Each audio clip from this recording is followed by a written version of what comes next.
Let's head right to the voicemail of Truth and Reason. After really reassessing the draft and seeing what they didn't draft, which was a wide receiver or like any, I think my assumption is they're trying to build for next year, but we stacked up on running backs. What this tells me is that we're going back to running. Now, I know that we're probably going to go back to the Stefanski offense, but with a lot more nuance to it. I think we're going to have a quarterback who's a distributor. I think whoever is the best distributor will get the job. As always, appreciate all of the voicemails. Let's welcome in Mary Kay Cabot, Browns beat reporter for Plain Dealer, cleveland.com.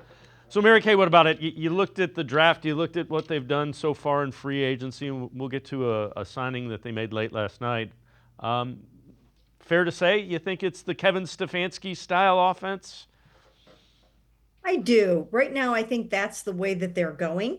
And I do think that there is a chance next year if they decide to draft a quarterback in the first round and they go with more of a dual threat passer at that point, then they'll be willing to change things up. But I think that right now they're going to try to walk before they can run a little bit, go back to basics, do what they know they can do really well, go with that wide zone running scheme and play action, the West Coast offense, more two tight ends again, and just kind of get back to what Kevin Stefanski feels very comfortable with. When you look at it, did anything really surprise you relative to the draft?